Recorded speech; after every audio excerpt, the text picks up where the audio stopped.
Allez, salut tout le monde, on se retrouve aujourd'hui pour une vidéo pour laquelle je voulais vous présenter quelque chose d'un petit peu particulier sur Docker, c'est le Dockerfile. Alors, on a quelque chose qui arrive dans l'air du temps, un terme qui est à la mode aujourd'hui dans le monde du développement, c'est l'infrastructure as code. Alors, qu'est-ce que c'est que ce terme bizarre? Alors, sans vraiment rentrer dans les détails, c'est une idée de virtualiser absolument tout ce qu'on veut faire, mais sans avoir à tout le refaire à la main. C'est-à-dire quand on fait une machine virtuelle, il faut installer le système d'exploitation, il faut installer les applications, etc. C'est long et c'est chiant. Normalement, l'infrastructure as code, c'est justement, on va créer un script qui va permettre d'automatiser tout ça. Et ça permet d'éviter toutes les erreurs, déjà les erreurs humaines, et surtout une perte de temps, d'éviter une perte de temps qui est énorme. Sur Docker, on a exactement la même chose. On a la possibilité de créer des images de base à partir d'autres images, donc principalement les images de base, ou même à partir d'autres images si les images que l'on a trouvées ne sont pas celles auxquelles on s'attend. Le Dockerfile, normalement, c'est un fichier qui va être versionné, qui va être testé, qui va être overtesté et qui va fonctionner. Alors, il est évident que le Dockerfile, la première fois qu'on va l'écrire, ça va prendre du temps. On va créer quelque chose, on va le tester, ça va planter, on va le relancer, etc. Mais une fois qu'on l'a fait, on va pouvoir le partager très facilement. Un autre point important du Dockerfile, c'est que c'est du fichier texte. C'est un pur fichier texte. Vous pouvez l'écrire avec Notepad, avec Word. Alors, vous avez un petit exemple ici. C'est un Dockerfile qui ne fait absolument rien. Hein. Je l'ai écrit rapidement. On a dans ce Dockerfile des termes qui sont toujours les mêmes. Donc, on a par exemple la première ligne qui va toujours commencer par un from. From depuis une image autre. Depuis une image, parce qu'il faut bien se baser sur quelque chose. Le maintainer, donc qui maintient ce Dockerfile. Les commandes run, qui vont lancer une exécution derrière. Add, copy pour ajouter des fichiers. Je vais parler des petites différences entre les deux. Une commande expose pour exposer un port.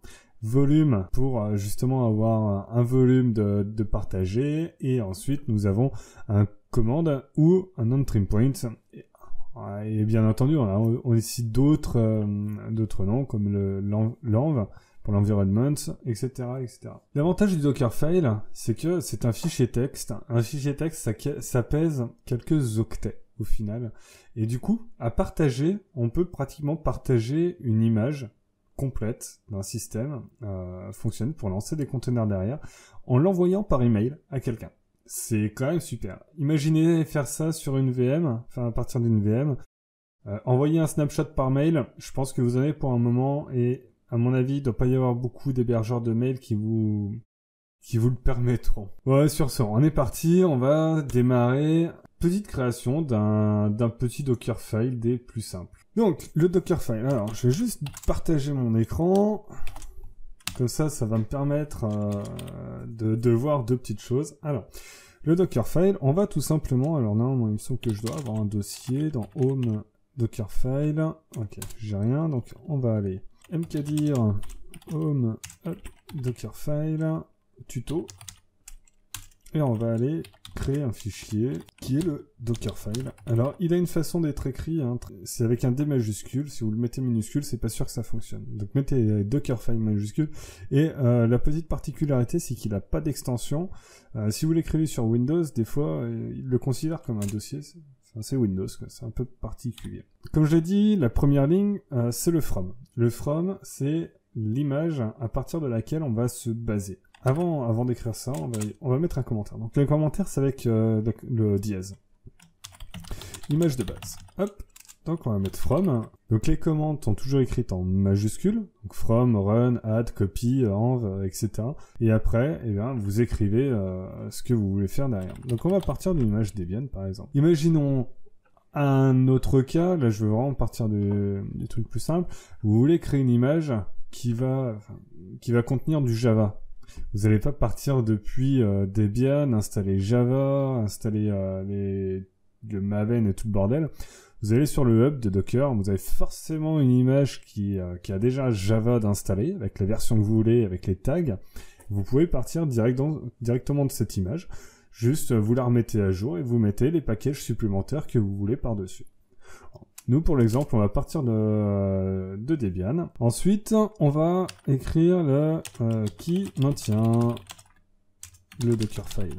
Donc ça, c'est avec maintainer. Maintainer. Donc là, par exemple, c'est moi qui maintiens le Dockerfile. Donc ça s'écrit nom, prénom, adresse mail, @tatfoo.com.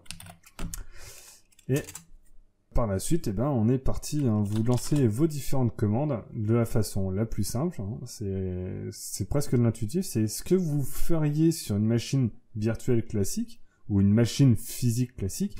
Ce sont les commandes que vous taperiez directement dans la console. Donc là, par exemple, je suis sur une Debian. Je voudrais, par exemple, la mettre à jour. Qu'est-ce que je fais? apt-get update. Hop. On va enregistrer et on va tout de suite tester ça. Donc je me rends dans le dossier que j'ai créé, Dockerfile tuto. Hop. Donc là, on voit bien que j'ai mon fichier Dockerfile et on va lancer la commande. Donc c'est docker build -t. -t, c'est très important. En fait, c'est pour définir un tag. Il est pas du tout recommandé de ne pas mettre de tag, puisque si on ne met pas de tag, votre fichier ne portera aucun nom, enfin votre image ne portera pas de nom. Pour la retrouver, c'est la merde. Pour la partager, c'est la merde. Et ça fait pas partie des best practices. Donc on met un tag. Donc bien souvent on utilise, c'est exactement le même principe qu'avec Git. Un nom. Hop, pardon. J'ai une sélection bizarre avec ma souris. Le nom, donc souvent le pseudo de la personne ou du groupe ou de la société. Et enfin le nom du projet. Et ensuite, vous pouvez même mettre un tag pour la version, pour un système de versionning. Hop, et le point, puisqu'on est directement dans le dossier, comme sur Git, vous faites point quand vous êtes sur le dossier pour faire git add all. Au lieu de faire all, vous mettez point, ça marche. Donc là, qu'est-ce qui se passe? Qu'est-ce qu'on voit? Qu'est-ce qui arrive là? Il nous prend une étape 0 from Debian. Hop, il crée ça, il fait un layer. Ici, il le push dans un layer. Il fait une étape 2, maintainer, il le pousse dans le layer. Il supprime le layer précédent, parce que, donc celui-là, hop, il le supprime ici, puisqu'il en a plus besoin, il l'a pushé là-dedans, il en recrée un. Alors, c'est le principe de Docker, c'est qu'on va créer des layers, comme en fait des fichiers. On écrit dans les fichiers chaque étape, donc chaque ligne. Donc là, ça allait vite, parce que j'avais déjà téléchargé l'image Debian. Donc il va écrire cette image-là dans un fichier. Il va le mettre ce fichier de côté. Il va se baser dessus pour écrire un nouveau fichier avec ces informations-là. Et ensuite, il va écrire un nouveau fichier avec ces informations-là, etc., etc., etc. Qu'est-ce que ça permet de faire? Ça permet tout simplement de, quand on va modifier, vous allez voir, alors je vais peut-être aller un petit peu plus loin dans mon petit truc, on va installer run apt-get install wget. Allez, soyons fous, curl. Non, on va pas mettre curl là, je vais refaire une ligne, c'est vraiment pour que vous voyez. Curl. En plus, si je tape n'importe quoi, apt-get install curl. Ok. Tac, j'enregistre, j'ai besoin de quitter, parce que je bascule directement de l'autre côté. Je relance mon Dockerfile et on voit qu'on passe directement à l'étape 3, où il va installer apt-get install. Pourquoi? Tout simplement parce que le layer de ce fichier-là est déjà fait, le layer de cette ligne, le layer de cette ligne est déjà fait, le layer de cette ligne est déjà fait, et celui-là on l'a pas encore fait, on attaque celui-là. Là vous voyez, donc j'avais pu penser mais c'était volontaire. On a une erreur. The command bin sh apt-get install wget record blablabla. Alors qu'est-ce que c'est? Quand on fait un apt-get install, un yum install pour CentOS ou Aptitude ou n'importe quel gestionnaire de package qu'on utilise, souvent les systèmes d'exploitation demandent confirmation de voulez-vous vraiment installer ce package machin. Vous lui avez dit que vous voulez l'installer, mais bon, il demande quand même si vous êtes certain. Le truc, c'est que ici, je l'ai pas spécifié. Et du coup, Docker, quand il lance une commande, run, il attend quand même un retour. Et quand on a une question comme ça par l'OS, eh bien, il n'y a pas de retour. Du coup, il annule, du coup, ça plante, puisqu'on a un retour qui est vide, et Docker dit, bah, moi, un retour vide, pas connaître. Donc, pour corriger ça, eh ben, il faut simplement rajouter le paramètre -is, -y, pour forcer l'install. Tac, tac, on est reparti, Docker build, et là, tadam, ça l'installe directement, et on n'a plus d'erreur. Alors, hop, on va retravailler dessus. Là, je me dis, ouais, j'ai fait 2 lignes pour wget et curl. Bon, curl, on n'a pas besoin, on va dire qu'on n'a pas besoin. On va le delete. Je vais juste attendre qu'il ait fini de tout installer. Wouhou! Bon alors, curl a mis un temps mémorable à s'installer, parce qu'il y a une chier de librairie et mon serveur souffre un petit peu de vieillesse. Enfin, il a fini. Alors là, j'ai supprimé la ligne curl, on enregistre, on rebascule, et vous allez voir, je vais faire un docker build, et là, pouf pouf, waouh, c'est quand même assez rapide. Alors, c'est quelque chose qu'il faut bien prendre en compte. Quand vous écrivez votre Dockerfile, il vient prendre des étapes, et c'est les étapes les unes derrière les autres qui sont faites. C'est-à-dire que la dernière étape qui est modifiée, eh ben, ça sera à partir de cette étape-là qu'on va tout recommencer. Là, j'ai supprimé la dernière ligne. J'aurais supprimé wget, il serait reparti depuis cette étape-là, donc il l'aurait sauté, mais il aurait relancé l'étape juste après, le run apt-get install curl. Pourquoi? Alors qu'il était déjà installé, bah, tout simplement parce qu'il est après wget, et que la commande qui était ici, après wget, eh ben, elle se basait sur le layer qui est juste au-dessus. Donc ça, c'est vraiment important. Pardon, je suis pas dans le bon endroit. C'est vraiment important, et c'est pour ça que la meilleure façon de lancer nos commandes, c'est ces 3 premières lignes. Alors, je vais juste supprimer les commentaires. Donc le from, de toute façon, on est obligé de savoir sur quoi on se base. Le maintainer et l'apt-get update, c'est globalement les 3 premières lignes qu'on retrouve dans 99,5% des cas de Dockerfile. Ensuite, vous avez toutes vos commandes à vous qui seront écrites par la suite. Et de la même façon, vous allez avoir toutes les commandes d'install de fichiers qui seront au départ, install de package ou d'application, qui seront en premier lieu. Et ensuite, vous allez écrire vos fichiers de configuration, ajouter des fichiers, etc., etc. Puisque ces fichiers-là, généralement, ce sont eux sur lesquels vous avez des sources d'erreurs, et ce sont eux que vous allez modifier. Et ça sert à rien de réinstaller à chaque fois quelque chose. Par exemple, je vais pas mettre ici un add script.sh, puisque si je modifie cette ligne-là, à chaque fois je vais repasser sur l'install de wget, et du coup je vais perdre un temps mémorable. Donc là, on a installé wget, c'est super. Je voudrais installer plutôt nginx. Alors, soit je le mets ici. Donc si je le mets ici, qu'est-ce que ça va faire? Si je mets nginx ici, je vais recommencer cette ligne, puisque cette ligne a été modifiée.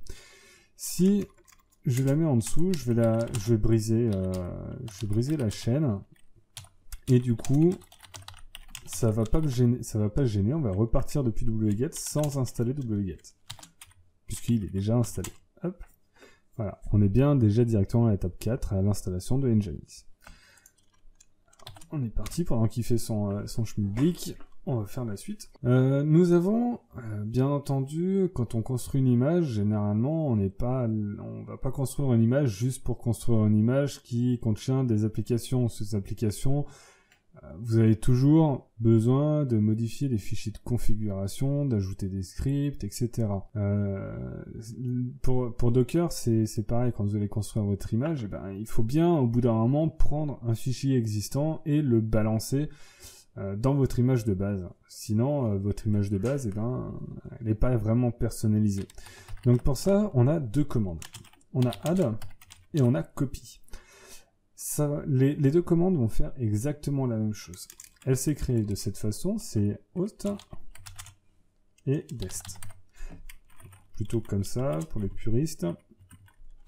Donc simplement, donc, de toute façon, vous allez voir, c'est toujours pareil. Hein. La première partie, la partie de gauche, c'est toujours, on fait toujours référence à l'hôte, celui qui héberge Docker en gros. Et la partie de droite, c'est le container qui sera créé. Donc add, c'est on prend le fichier ici et on le balance là, dans le container. Copy, c'est absolument la même syntaxe. La seule différence entre les deux, puisqu'il y en a forcément une, les gars chez Docker ils se sont pas dit tiens, on va créer add et copy, mais ils font la même chose. Hein. Add a la particularité, c'est que ici on n'est pas obligé de mettre un truc fichier ici, on peut mettre un HTTP, une URL, et cette URL sera copiée toto.com/script.sh. Et en fait, eh ben, il va télécharger ça. Il va télécharger ce truc-là et il va le balancer dans Dest. C'est la grosse différence entre copy et add. Du coup, comme add fait la même chose que copy, mais en plus qui fait qu'on peut télécharger depuis une URL, au final, copy est très peu utilisé. On utilise principalement add. Donc là, on va prendre un exemple, on va mettre un petit script, on va ajouter un script, que j'ai fait, script.sh, alors on se réfère toujours au dossier local dans lequel, pour le côté hôte, hein, ici, on se réfère dans le dossier local dans lequel se trouve le Dockerfile. Et on va aller le pousser dans n'importe quoi, user bin script, allez, pourquoi pas. .sh. Hop, j'ai créé un script. Bon, comme vous le savez tous, en théorie, quand on a un script, pour qu'il fonctionne, il faut le chmodder, donc soit +X, soit 755, hein, ça je vous invente rien. Il faut aller le chmodder pour qu'il puisse être exécutable. Hop, tac, tac, tac. Bon, on est content. Alors, qu'est-ce qu'on a fait? On a installé wget, on a installé Nginx, on a un script qui n'existe toujours pas. Donc la ligne suivante, qu'est-ce qu'on va bien pouvoir faire? On a encore quelques petites commandes. On va utiliser la commande expose. Alors qu'est-ce que expose? Expose permet d'ouvrir un port sur le container. Donc là par exemple, on a installé Nginx, donc théoriquement c'est du web, on va voir le port 80 côté container. On a deux façons d'écrire le expose. On a le 80, comme ça, donc ça veut dire qu'on ouvre côté container le port 80, parce que par défaut il n'y a pas de pare-feu, mais il n'y a aucun port qui n'existe. Donc là c'est comme si on créait le port 80 sur le container. Et on a cette notation qui est un peu particulière et qu'on ne retrouve quasiment jamais, tout simplement parce que elle force le lancement, l'utilisation du port 80 côté hôte sur le port 80 du côté container.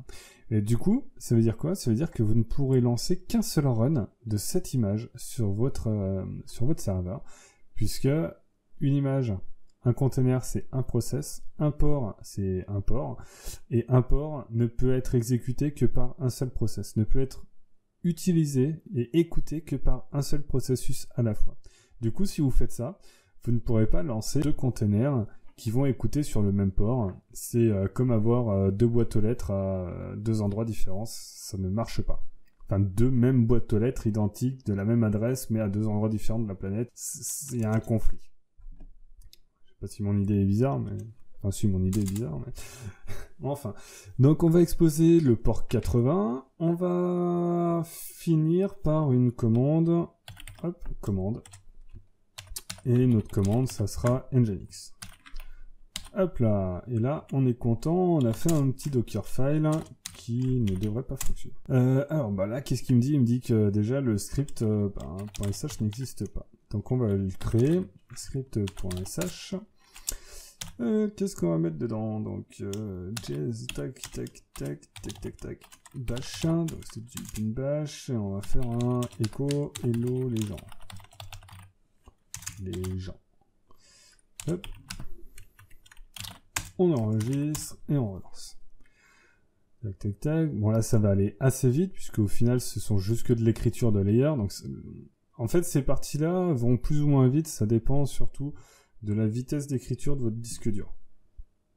Et de la vitesse aussi de votre mémoire.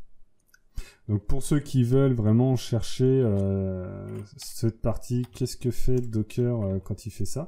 Il faut chercher l'AUFS. Qu'est-ce que l'AUFS? Vous cherchez ça. Hop là. Another Onion File System. Alors, j'ai fait, vous pourrez le voir, hein, j'ai changé de shell, j'ai changé de machine, j'ai un petit souci sur mon disque dur principal dans mon serveur, ce qui fait qu'il n'accepte plus la UFS. Alors, donc on en était donc à cette partie-là, la UFS, pendant le temps là il tournait, etc. Enfin bref. Donc, j'ai bien relancé le build. En reprenant, on a un expose sur le port 80, on lance Nginx, puisqu'il a été installé, on balance un script qui fait un hello les gens, et on est parti. Donc si je fais un docker run, docker run, je l'ai appelé renouveau, / tuto. Moi j'ai tout recopié, hein, c'est docker run / tuto. Si je fais ça, qu'est-ce qui se passe? Pardon. Si je fais ça, il se passe rien, puisque je ne demande aucun retour. Si je fais -ti, il ne se passe toujours rien. Ça, par contre, ce n'est pas normal, là. Mais oui, c'est tout à fait normal. La commande, c'est Nginx. Hein. C'était pas ça que je voulais vous montrer. Je voulais vous montrer la commande, le script. Script.sh. J'ai perdu le T. Ah. Hop. Oula. S'excitons pas. Hop, on est reparti. On va rebuilder. Tac. Donc, quand on lance notre container, docker run, alors, -rm, c'est simplement pour qu'il supprime le container une fois qu'il a été dégagé. Parce que ça sert à rien d'avoir une chier de container qui soit lancée. Donc voilà, donc là je lance le container, il est balancé, il est exécuté, il exécute le script, il me retourne un hello les gens, et c'est cool. Par contre, derrière, si je fais un docker ps, je n'ai rien, et ici, j'en ai un qui tournait, tac, rm à 59, on recommence, et docker ps-a, je n'ai aucun bash, aucun container qui tourne, et j'ai bien mon hello les gens qui fonctionne. Maintenant, on me dirait où c'est bien d'avoir un script qui s'exécute. Je voudrais avoir un petit truc en plus, notamment l'entry point. L'entry point, on va le voir tout de suite. Il fonctionne de la même façon, mais il y a une petite différence. Hop, entry point. Alors, avant de l'exécuter, je vais quand même vous expliquer la différence entre commande et entry point. Commande, c'est quelque chose qui va être exécuté par défaut. Par défaut, on va lancer ce qui est dans CMD. Ici, je n'ai rien mis. Document run blablabla. Il va exécuter le script.sh qui se retrouve dans le commande. Si par contre, je veux mettre autre chose, par exemple, je veux avoir le bash, je mets bash, et du coup, je n'ai plus la commande de script.sh qui est exécutée. Cette partie-là, quand c'est commande ici, cette partie n'est plus exécutée. C'est ce que l'on va mettre ici qui va prendre le relais. Alors, ça peut être un cas, c'est intéressant, quand on veut avoir un container qui a un certain comportement par défaut, mais sur lequel on va vouloir bouger ce comportement, faire quelque chose d'autre que le comportement par défaut. Par exemple, vous allez lancer un container qui va lancer gulp watch par défaut. Si vous faites un container gulp, vous lancez un container qui fait gulp watch. Donc dans CMD vous mettez gulp watch, mais de temps en temps, vous avez peut-être pas forcément envie qu'il fasse un gulp watch. Vous avez peut-être d'autres scripts dans votre fichier gulp, et vous avez peut-être gulp concat pour concaténer. Et du coup, il faut pouvoir surpasser cette partie-là. Donc ça, la façon de faire, j'ai un CTRL BAV. Dans l'exemple où on aurait un gulp, ici vous mettez gulp, hop, et ensuite vous mettez votre commande par défaut qui est exécutée, donc watch, hop, toc, et ça équivaut à quoi? Ça équivaut à cette commande-là, docker run. Donc si vous faites ça en le lançant, ça va lancer votre container et ça va faire tout simplement un gulp watch. Voilà, ça marche pas puisque ce n'est pas installé. Et par contre, si vous voulez faire un gulp concat par exemple, et ben vous avez juste à mettre concat. Concat. Et là, vous le lancez. Et en fait, ça va remplacer le command, le watch ici, par le terme que vous aurez mis ici. Voilà la différence. Bon, du coup, j'ai expliqué la différence entre un entry point et CMD. Enfin, si vous avez bien compris. Puisque là, j'ai pas mis gulp. J'ai juste mis concat. Puisque cette partie-là va effacer ce qui est marqué là-dedans. Par contre, le entry point, il sera toujours exécuté. Pour vous faire un petit exemple concret, je vais lancer par exemple wget avec sa commande "-help". On sauvegarde. Donc là, on va rebuilder tout ça. Donc là, on lance docker run, donc directement /tuto, notre container. Et là, il me sort un patacoufin puisque j'ai dû faire une bêtise quelque part. Ici, l'entry point, il faut le mettre dans son dossier. Normalement, on a les alias. On va tester sans. Je sais plus s'il plante directement les alias ou pas. Hop, on rebuild et on rerun. Et voilà. Donc là, on a bien wget qui nous sort son "-help". De la commande. Maintenant, je voudrais, au lieu de faire "-help", je veux avoir la version de Docker. Donc par défaut, il nous sort sa liste de commandes. Moi, je voudrais sa version. Je fais "-v" et là, j'ai sa version. Alors bon, j'ai le tmux qui coupe un petit peu tout. Si vous voulez qu'on le voie un petit peu plus clairement, on va faire comme ça. Hop là, on va quitter ça. Donc Docker, hop. Bien écrit, docker run /tuto-v, pouf, il nous sort bien wget version 1.6 avec tout son bordel. Et si je l'enlève, il nous sort bien son help patacoufin qui est super long et qui est même chanté. Alors, bon, vous l'aurez remarqué, je suis sur boot2docker, my-boot2docker. Comment ça marche? Pour une fois que je dis que ça marche sur Windows et pas sur... Par contre, je suis sur Putty, parce que Commander me sortait par la tête. Hop, tac, on est reparti. Alors, on va changer de console, on reprend notre Dockerfile, et maintenant, je voudrais avoir un petit truc particulier. Je veux qu'on lance notre fameux script.sh. Alors, de la même façon, hein, je l'ai écrit dans user-bin, puisque dans user-bin, c'est là où on a tous nos alias, hein, c'est là où on peut taper directement les commandes sans le chemin. On va lancer notre script et on va lancer nginx. Puisque c'est un petit peu le but de ce container. Tac. Allez, docker run-rm-ti, renouveau /tuto. Et là, pouf, j'ai pas buildé. Docker build -t renouveau /tuto. Touf. Et là, on a bien, alors on voit quelque chose, on a bien hello les gens qui apparaît. Maintenant, si je fais un docker ps, je n'ai pas de retour. Bon. Donc il y a deux choses pour lesquelles ça va pas fonctionner. Je disais qu'il n'était pas possible de faire directement ça. Pourquoi? Alors, je vais le relancer, je vais enlever le RM parce que sinon je pourrais pas l'inspecter. Donc docker ps-a. Donc là il est bien en statut exit. Hein. Docker log 0. Donc là on a bien hello les gens. Donc ça c'est bien ce qu'on avait dans notre script.sh. Et par contre il y a un truc qui m'interpelle, moi c'est dans la partie commande. Qu'est-ce qu'il a fait? Il a fait script sh et nginx. Ah oui, c'est pour ça que ça fonctionne pas. Qu'est-ce que j'ai dit tout à l'heure? J'ai dit que ça, c'était une commande qui serait supplémentée. Donc ça devient un paramètre d'entry point. Et non pas une commande supplémentaire qui est lancée. Il n'y a qu'une seule commande qui peut être lancée. Alors comment... Alors, bon, il y a déjà cette partie-là, et il y a une deuxième partie. Je vais faire en sorte que nginx fonctionne. Alors je sais pas si vous avez déjà vu les autres tutoriaux. Nginx ne peut pas fonctionner comme ça sur Docker.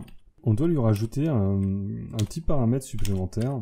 Alors, hop, tac. Dans les précédents tutos, j'avais écrit directement dans le fichier de conf de nginx. Là, je vais l'écrire dans le paramètre.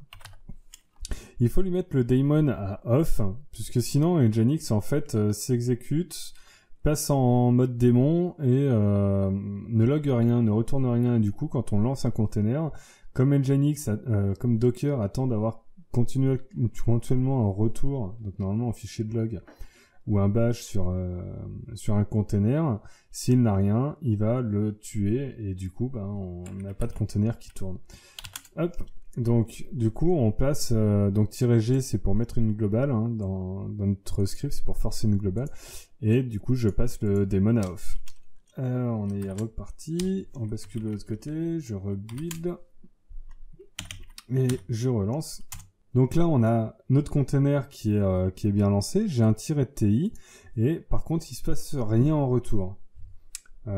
Pourquoi? Eh bien, tout simplement parce que, en fait, Nginx est lancé, mais pour l'instant, il n'y a pas de log qui est affiché. Et en fait, ici, on a notre fenêtre de log de Nginx. Alors, on va vérifier si ce container-là fonctionne. Donc, j'ai appelé... j'ai fait une modification sur mon système pour appeler le docker.dev au lieu d'appeler par 192.168.59.103. Ce qui est chiant à lire et chiant à taper. Mais en tout cas, on voit que ça ne fonctionne pas. Bah oui. Pourquoi? Parce que peut-être que le port est exposé côté container, mais si je fais un docker ps-a, qu'est-ce qu'on voit? On voit que j'avais bien le truc de lancer, mais c'est tout. Il n'y avait pas de port de lancer. Et donc on va le relancer avec un port. -p 8080. Donc là on a exactement la même chose. Et là, hop, tadam, on a bien notre Nginx qui fonctionne. Voilà, bon, on a fait une grosse partie. Maintenant, il y a un autre point qu'on voudrait voir, c'est justement, on a notre script qui est là, et on voudrait pouvoir lancer des commandes en plus. Donc, on voudrait faire quelque chose d'un petit peu plus particulier sur notre container. Par défaut, quand il est lancé, au lieu de lancer Nginx par défaut, sachant que ça fonctionne, mais c'est pas terrible, puisqu'on peut rien faire d'autre, je vais mettre une commande et je vais mettre bash. Tiens. Et du coup, par contre, il faut que je modifie mon script, via script, pour quand même pouvoir lancer Nginx. Donc dans mon script, je vais mettre Nginx-g daemon off. Hop. J'enregistre, je retourne builder mon docker, mon image, et on va donc docker. Je vais remettre le -m, des fois je l'oublie, -ti, /tuto. Pouf pouf pouf, flag provide, not defined, bah oui, j'ai oublié de mettre docker run, bien entendu comme un boulet. Alors là, qu'est-ce qui se passe? De la même façon, on a bien notre script qui est lancé, on a hello les gens, et on a le log qui s'affiche. Donc si je fais un docker ps, je vois bien que mon container est là. Maintenant, si je fais un docker log de 3, je vois bien que j'ai mon hello les gens. Et maintenant, je vais vérifier si mon Nginx tourne correctement. Hop, on rafraîchit. Ah, il a planté. Pourquoi? Pourquoi? Tout simplement, de la même façon que tout à l'heure. Je n'ai pas mis le port. 80, hop, hop, hop. Qu'est-ce que j'ai fait là? Hop. Et là, ça devrait fonctionner, et voilà. Et donc là, on a notre conteneur qui refonctionne, et on a Nginx qui est lancé, non pas à travers le conteneur, mais à travers un script. Donc, dans lequel on peut faire absolument tout et n'importe quoi. Et ici, au lieu de lancer un bash, je pourrais lancer un wget-help. Seulement, il attend un paramètre un peu particulier avec le script, donc ça peut pas fonctionner, surtout j'ai deux paramètres. Enfin, vous aurez compris, j'espère, le principe. Alors, on va reprendre notre... pas ça. Dockerfile. On a pu voir notre fameux entry point, la différence entre entry point et commande, comment on pourrait combiner les deux avec wget. Maintenant, on voudrait voir, il y a quelque chose qui existe qui s'appelle volume. Alors, ce que je vais faire, je vais enlever ça puisque ça sert pas à grand chose d'avoir le bash. On a la commande le paramètre volume. Donc volume, c'est vous allez mapper de façon persistante à un dossier dans les répertoires de Docker. Donc là, par exemple, si vous mettez volume /data, qu'est-ce que ça va faire? et ben ça va. Alors on le met, je vais pas le mettre. Quand on va lancer le compte, on va rebuilder, vous allez voir. Ça va être long à retrouver la commande. Docker build-t renouveau slash tuto. Hop là, pop pop pop. Docker run-d, je vais le faire tourner en continu. Hein. -p 8080. Pour une fois, j'oublie pas le port. Renouveau slash tuto. Docker ps. Alors là, je vais juste quitter le Tmux. Donc, Docker ps. Donc là, on a bien Docker qui tourne, hein, notre conteneur qui tourne. Et je vais lancer un inspect. Inspect sysfs. Hop. Et là, qu'est-ce qu'on voit? On voit que, en fait, le volume data que j'ai créé a été monté dans un répertoire qui se trouve dans mount sd1 var lib docker fs dir blablabla. Et bien en fait ce répertoire là normalement il est persistant. Alors c'est bien et c'est pas bien parce que aller rechercher ce dossier là c'est pas forcément évident. Le mieux c'est d'exposer le volume donc de cette façon. Hop, Dockerfile. Exposer un volume comme ça, c'est bien. Le seul truc, c'est quand vous allez monter votre container, au lieu de faire ça, alors je vais juste le tuer avant. Et oui, je vais le tuer. Docker rm-f sysfs. Hop, quand vous allez le monter, pensez quelque chose de bien, c'est de faire ça, -v, le côté haut, donc par exemple home, j'ai rien dans home, on va créer un dossier, hein, je suis sur boot2 docker, donc mkdir slash temp, pourquoi pas, et du coup, ça c'est juste pour vous montrer, -v slash tmp, 2 points, et là vous mettez le nom de votre volume. Comme ça, vous savez que de l'autre côté, ce volume-là, en fait, il sera monté par défaut sur votre container. Donc docker exec-ti. Donc je vais juste aller chercher dedans. On va aller regarder dedans. Si je fais un ls, qu'est-ce que j'ai? J'ai bien un dossier qui s'appelle ici volume. Et dans ce dossier volume, on a le dossier data, etc. Donc ça vous permet derrière, quand vous avez des applications particulières, d'avoir toujours un dossier qui s'appelle de la même façon, sur lequel vous allez faire vos points de montage. Ensuite, qu'est-ce qu'on va avoir? Je pense à couper le container, ça mettra des surprises derrière. Tac. VI Dockerfile. Donc nous avons le volume, nous avons vu pratiquement tout. Il nous reste le env. Alors le env, c'est l'environnement, donc c'est les variables d'environnement. Donc par exemple, vous avez, si vous lancez un conteneur MySQL, vous pouvez faire une variable d'environnement comme ça, password. Tac. On va mettre une variable par défaut, quelque chose par défaut, hein, que je vais mettre root par exemple. Tac. Je sauvegarde, je relance le build, ça fonctionne. Je relance mon container, docker run. Donc je vais rentrer dans mon container avec cette variable d'environnement par défaut. Tac, là, hop. Décidément, et j'ai pas mis le bash. Donc là, si je veux voir l'environnement par défaut, donc je fais echo le nom de ma variable, donc c'est mysql underscore root underscore password par exemple, et il me fait bien un écho de root.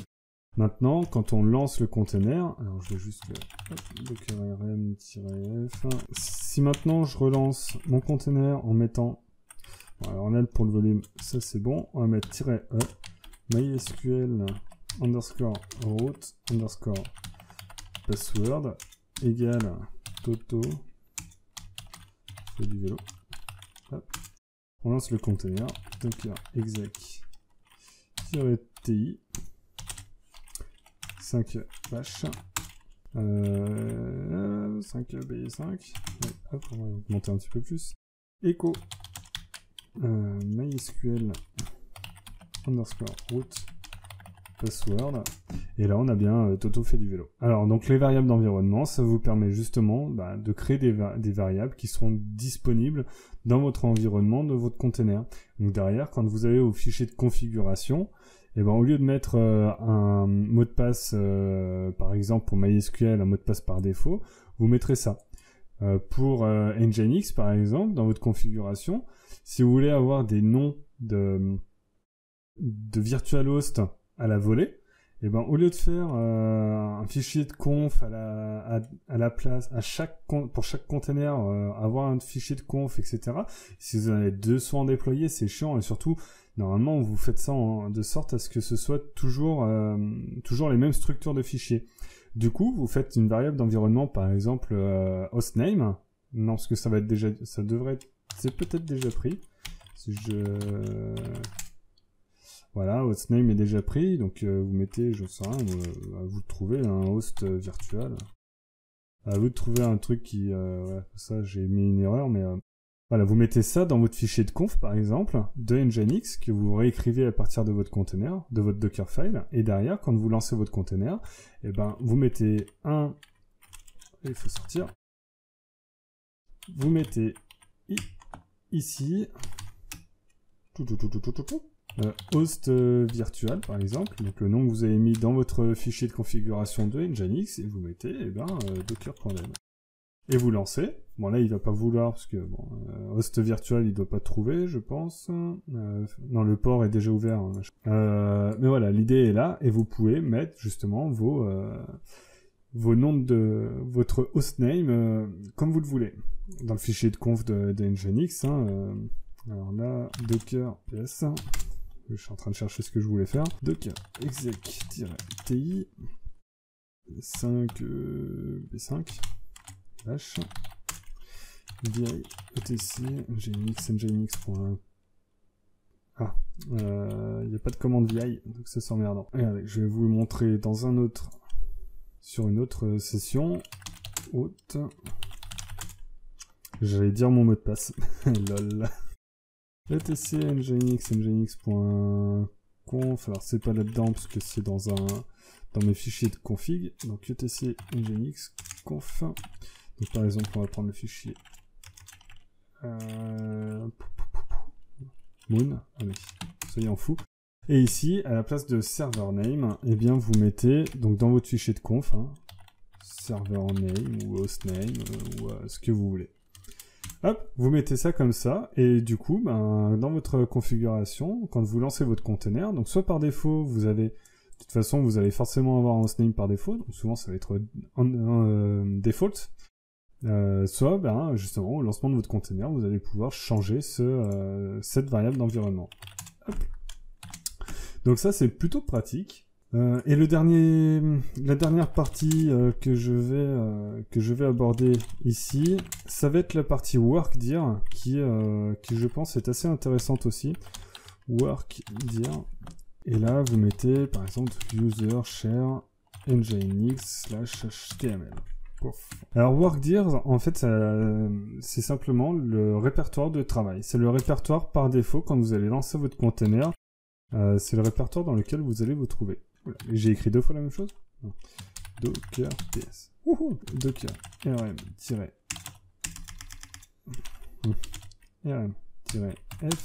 5b-1.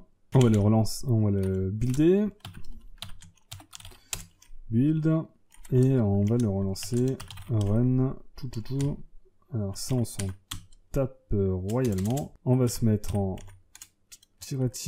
rm-ti, ti, et on va mettre un bash. Hop là. Et là, mon bash ne marche pas. Bon, tant pis. On va se mettre en -d. C'est normal, hein, c'est à cause de l'entry point.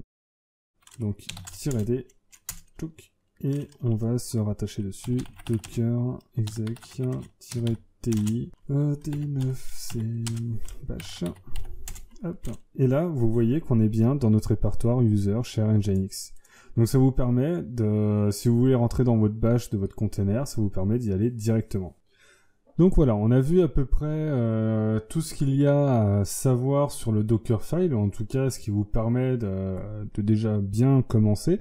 Alors comme je l'ai dit, hein, si on reprend le Dockerfile ici, si vous voulez repartir sur une image existante d'une configuration particulière, par exemple, au lieu d'avoir une Debian, vous voulez repartir de Nginx, vous pouvez très bien le faire pour derrière rajouter des petites fioritures sur votre image Nginx. Vous n'êtes pas obligé de vraiment tout reconstruire. Il vaut mieux repartir d'une image soit officielle, soit non officielle, pour ajouter les petites features ce que vous voulez. Voilà, en tout cas, j'espère que cette vidéo vous aura plu, que vous aurez tout compris. En tout cas, si vous n'avez pas tout compris, c'est pas grave, postez un commentaire, j'y répondrai. Si ça vous a plu, faites un pouce vert, ça me fera plaisir et ça aidera d'autres personnes à trouver aussi cette vidéo. Allez, je vous dis à bientôt pour un prochain tutoriel sur Docker. Allez, ciao!